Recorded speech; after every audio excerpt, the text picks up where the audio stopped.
Congresswoman Nicole Malliotakis, Republican from New York, joins me now. Congresswoman, the mayor has police stationed at migrant shelters, but cuts safety agents for schools. We're having to pay the price for these migrants, right? That's what's happening. That's absolutely right. It's a big slap in the face to hardworking, tax-paying families whose expect the number one priority of our government is to keep them and their children safe. If you go to any of these over 200 shelters that the mayor has set up, you'll see many police officers, you will see private security firms, but yet when it comes to the safety of our children, that's where he wants to cut. Look, the numbers are already down, 1,200 school safety agents from the pre-COVID pandemic levels, and now he's going to cancel this class. And it's at a time where we are seeing not only our ally at war, and anything can happen here at any time, we need to be vigilant and prepared.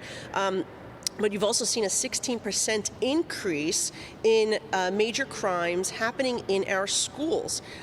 Students are being stabbed, drugs are being sold. There's little disciplinary action for this, but we also just need to make sure that these schools have the proper security. And so this is the last place the mayor should be cutting, but it is a part of an overall trend. Remember, there's thousands of police officers that we have less now than we did a decade ago. We also see detectives, hundreds of them are no longer with us and they're not being replaced. The mayor needs to take public safety and make it a priority like he said he would during the campaign. You need to control the border and get some money out of D.C. It's their fault. But on that note, DHS Secretary Alejandro Mayorkas, he's not going to be impeached. 8 Republicans sided with Democrats to prevent it. What do you make of that? Yeah, I was disappointed by that. I think this secretary needs to be impeached. He is allowing over 1.7 million individuals to come into our country undetected on top of the roughly 6 million. I'm disappointed that my colleagues did not. So what happens now? I mean, he's not going to be impeached, not going to be removed. He's there, and he's going to stay there until the end of this administration. So what happens now? I mean, they're just going to keep coming. I think we're going to continue to push. No, I think we're going to continue to push this issue. I know that the Homeland Security Committee has been working vigilantly to collect more facts and data to use against him so we can do the impeachment. I believe there will be probably another vote to impeach him at some point, if not this year, early next year. Isn't it a waste of time? But with that said... I mean, isn't it just a waste? Even if you impeach him and remove him, the border stays out of control. Isn't it just a waste of time?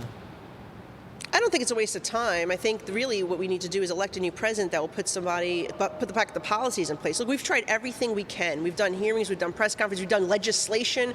We've passed legislation. The Senate and Schumer refused to pass our Border Security Act. They refused to do anything on immigration. At least pass your own bill. Let's reconcile the differences and get this border under control. So we have no choice but to move forward and try to impeach Mayorkas, hoping that, maybe we'll get somebody in there that will at least be reasonable, and perhaps this administration will get the signal and the message that we are serious about holding them accountable. But we cannot allow this to just continue. I'm concerned in a post-9/11 world that we could have another terrorist attack, particularly when you have 1.7 million people in the country where we don't know who they are, where they are, what their intentions are. And I'm not going to wait until that moment to try to remove this individual. We need to do it now, and so I'll continue to press that upon my colleagues and hope the Homeland Security Committee will come back with something that will allow us to move forward with that impeachment and removal. Congresswoman Nicole Malliotakis, Republican, New York. Thanks for joining us. We will see you again soon. Thank you. Yes, ma'am. Thank you.